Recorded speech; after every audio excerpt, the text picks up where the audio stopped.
Hello and welcome to Road Matters, your TV guide to safety on our roads at all times. My name is Sufyan Muhammad. Imagine a road where every user prioritizes safety.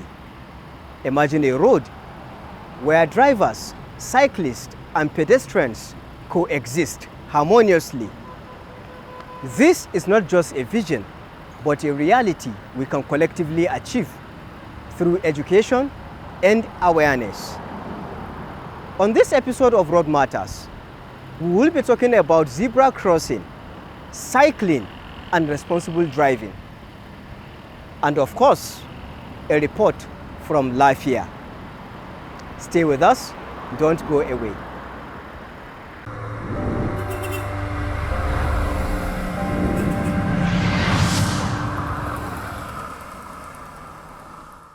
On this episode of Road Matters, an expert, a veteran road safety officer, and a transport consultant will be educating us on how to use the zebra crossing, whether there is traffic lights or in the absence of pedestrian bridge.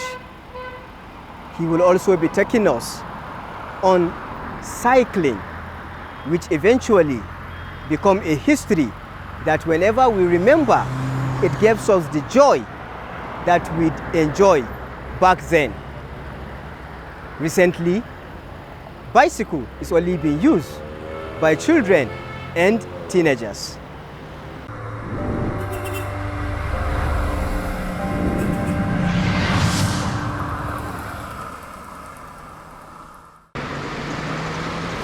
As pedestrians, it is essential to use designated crosswalk and follow traffic signals. By doing so, we can reduce the risk of accidents and ensure our safety on the roads.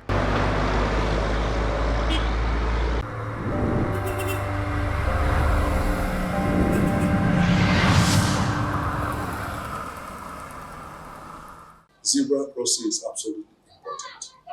Zebra crossing it facilitates safety, especially for pedestrians. And it also helps drivers as they drive along to avoid accidents.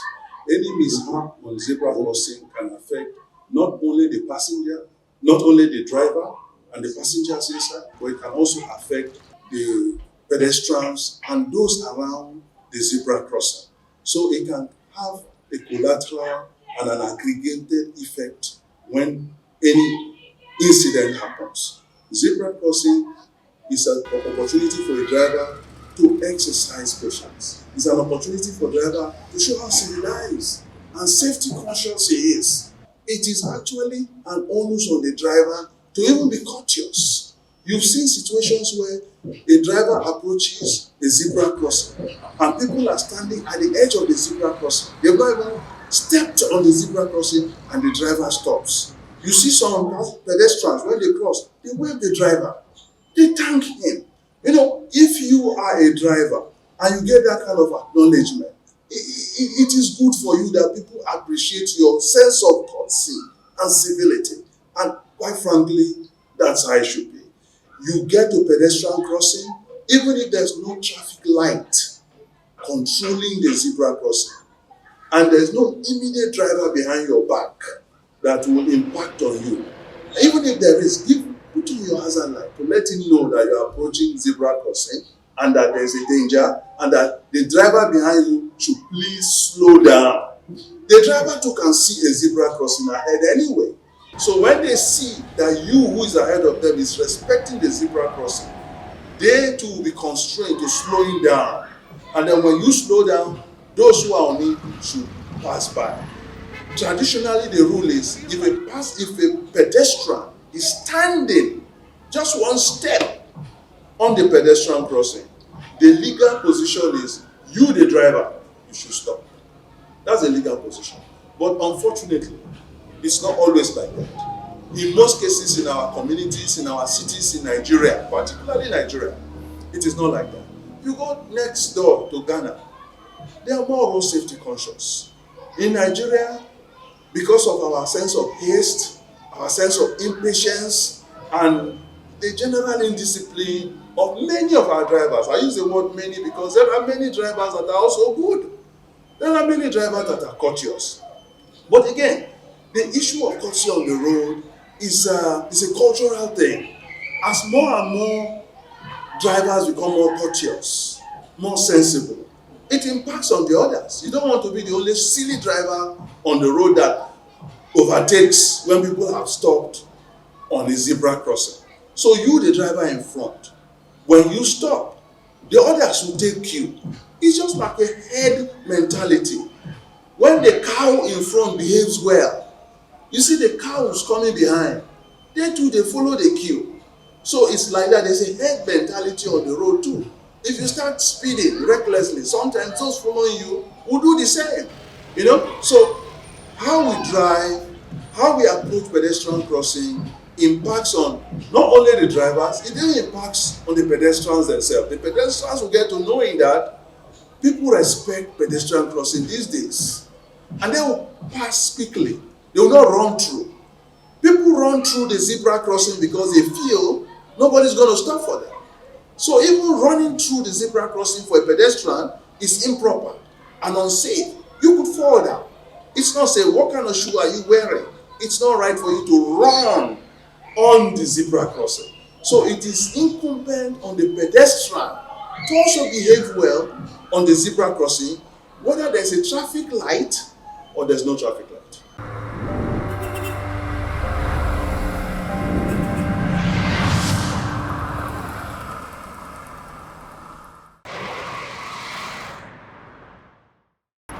Cycling is one of the fantastic means of transportation. But recently, you can only see bicycle within the house or on the streets, where only children and teenagers make use of. But in some countries, it is a means of transportation. Cyclists are vulnerable road users who need to take extra precautions to stay safe. Wearing helmets, using bike lanes, and following traffic rules can help prevent accidents and injuries. In countries like Netherlands, it's a beautiful sight to behold. When you go to Netherlands, go to Amsterdam. I went to Hague for a court case, and I couldn't believe it. There is even a designated pathway for bicycles. Just as you have buses, you have cars, you have pedestrians, you have bicycles. I mean, from Otupo, I'm looking at it, I say, wow, this is beautiful. I said, this is cool. Bicycle have their pathway. You don't cross it. Bicycle. And it's fun. And you see them, they wear their elbow pad, their knee pad, they wear helmet, then they wear this highlighter. And then the bicycle have lights in front and behind. That is even during the daytime. So even the bicycle itself gives you a signal as you're approaching it that you can see during the day. I'm not even talking of night. So they have a very fine outfit for themselves. From their helmet, to their elbows, to their knee pads. Even some wear gloves. Because with bicycle, you can easily fall down. And when you fall down, you may get bruised on your palm. And you see, they wear gloves for riding a bicycle, not motorbike, bicycle. And that is a culture we should remind our people that it is something we need to consider. And by the way, it is healthy to ride bicycle. It's not a sign of poverty. And in fact, he introduced bicycles in London. Those who are in London listening to us will affirm this. And I know you too, you will fact check it. They have places where you can go and pick bicycle for hire. This is something we used to do in Nigeria those days. Oh, you remember? Well, there you are. I'm sure the Nigerian generation today don't know that. We used to go and hire bicycle for the day or half a day on Saturdays. We will go with our friends, we hire bicycle, we give them 2 shillings, 3 shillings for all 5 of us. We hire for the day, we bring the bicycle back. What we used to do in Nigeria in the 70s and early 80s, they started doing it in London. I'm like, oh, you guys are catching up with Nigerians. We've been doing this years ago. So London people were applauding him for that policy of introducing bicycles for hire. And I'm like, we did this decades ago in my country. They couldn't believe it. Oh yeah, my white friends, when I tell them, you are applauding this mayor for giving you bicycle to hire. They say, yeah. I say, we don't even do it in Nigeria anymore. They are like, oh, really? But there you are. Bicycle is great for your health. It's great for you to know your community. It's great for socializing. And it's an excellent mode of transportation. It's not about poverty. It's about your health, your well-being, and it's about your camaraderie with people you move around.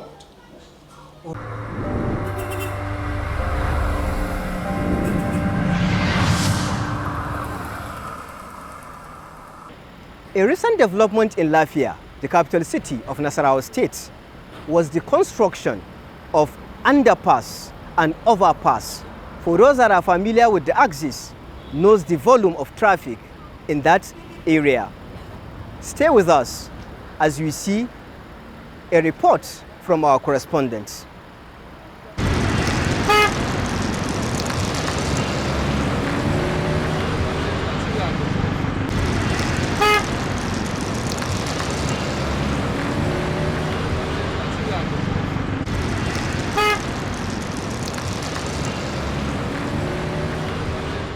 Before now, at this point in Lafia, it's always intense when it comes to traffic before the underpass and then the flyover. Most especially when it comes to the Ember month. We always have a lot of crisis when it comes to accidents. But due to the flyover and the underpass construction, we can say that accidents have reduced drastically. I have with me the sector commander of Nasarawa State, and he will be telling us much about the flyover and the underpass, most especially this Ember month period. Thank you very much, my listeners. I want to say that the overpass and the underpass is a new technology in Nasarawa State. And anything that is new, it takes time to study and time to understand it. But just like you rightly said in your opener, the coming of the underpass and the overpass is a wonderful innovation to traffic solution in Nasarawa State. And what that means is that, yes, this is the first time Nasarawa State will be having its Ember month without the traditional hold-ups in the past. Overpass is for those that don't have any business to do with Lafia and its metropolis. They're overpassing Lafia. That's the meaning. That's why the engineers call it overpass. And then underpass are for those that have anything to do with Lafia and its environs. Those like going to Doma, going to Shendam, use underpass. Then those passing to Abuja, or those passing from Abuja to Makurdi, Benue State, and all Taraba and all that, they use the overpass. So engineering has simplified it so easily. So just for you now to know, how is the overpass? The overpass is for you to pass and move without any traffic gridlock within Lafia. Thank God, because we know that the accidents, as we've said, has reduced drastically. Yeah. Before now, people traveling to the east, the north, and so on, even the west, sometimes we have to follow through the town. And it's always very, very intense when it comes to congestion. But right now, you said with the creation of this, it has reduced. What would be your advice to road users on how to use this road this season, sir? The number one advice for every road user is that if you are not cautious, the road has a way of cautioning you. It's natural. You are either cautious or you are going to be cautioned. So my best advice is, please, I don't want to lose my cousins, my brothers in Nasarawa State. So this opportunity I want to share with you. Everybody should be cautious so that this beautiful new technology will not be a curse, but rather it will be a blessing to Nasarawa State. The road has reduced a lot of issues as we were having it before. And how I understand it is that when you are coming from Makurdi, heading to Abuja, and you don't have anything to do in town, you use a flyover while heading to Abuja. But if you have anything that you have to do, either to go to Doma or to do anything within the town, while going towards Abuja, you drop down and follow the left side. And that makes you easy either to link through Doma route or to go to other route within the Shandam and whatsoever. And if you are coming towards Abuja heading to Makurdi and you have anything to drop and do within the town, you are not allowed to use the flyover. You take the right side of the road while you have other route to link within the town and do whatsoever you want. But if you don't have anything to do within the town, you use the flyover, and that reduces the rate of traffic jam within the town. If I'm coming down from Makurdi, if I don't have anything to do down flyover or within this area, I'll take up the flyover to bust out at that just roadside. My own understanding with the road, if you are coming from Makurdi and you don't have anything to do in the town, you are supposed to follow the flying over by up. When you have something to do in the town, then you follow down. Now, for some of our road users that will be coming from Jos, from Abuja, going to Makurdi, you've had it from the sector commander on how to make use of the flyover and the underpass. That's how far we can go on road matters here from Lafia.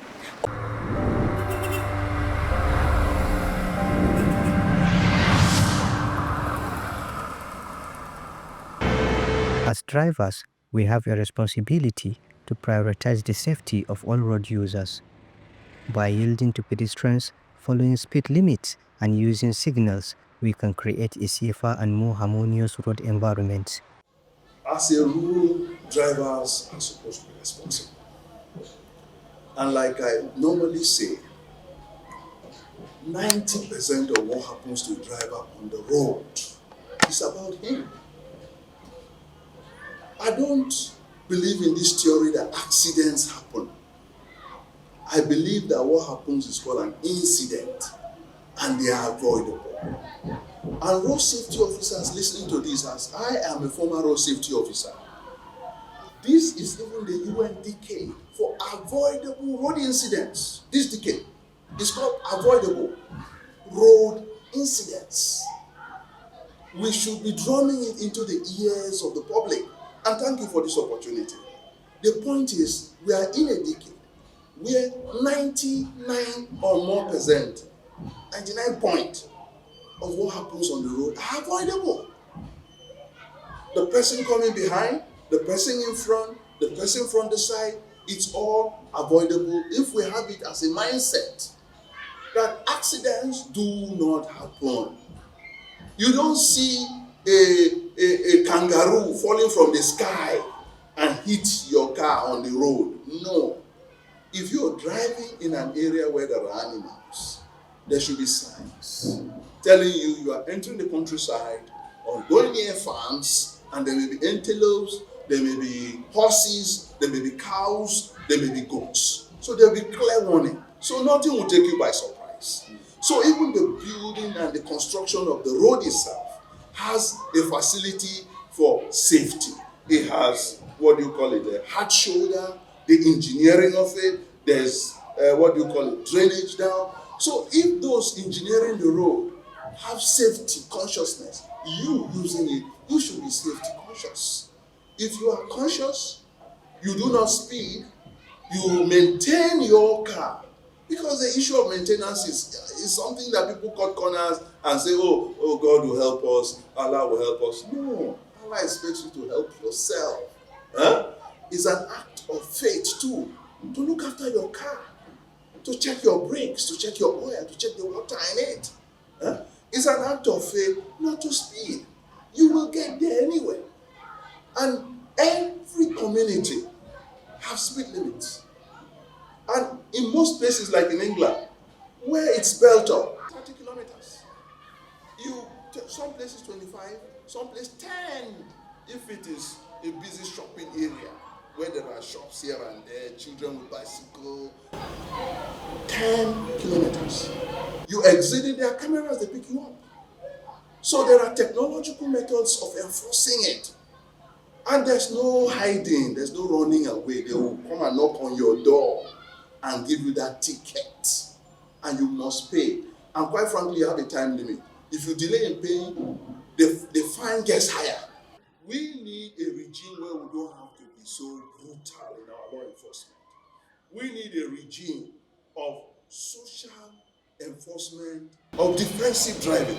As a road safety officer, we're teaching what is called defensive driving.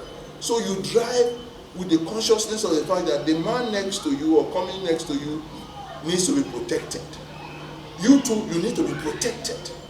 So it's about protection. It's about defense. It's not aggression.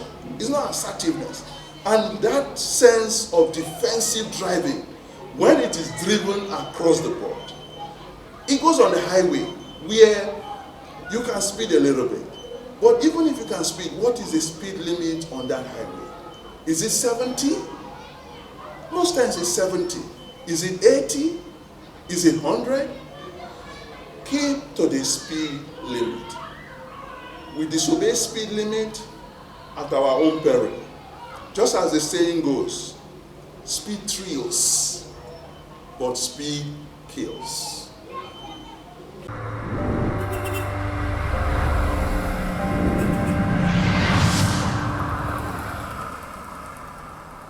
Thank you for staying with us. This is where we draw the curtain of our show for this week. Stay with us next week, same time. I am Sufyan Muhammad. Bye for now.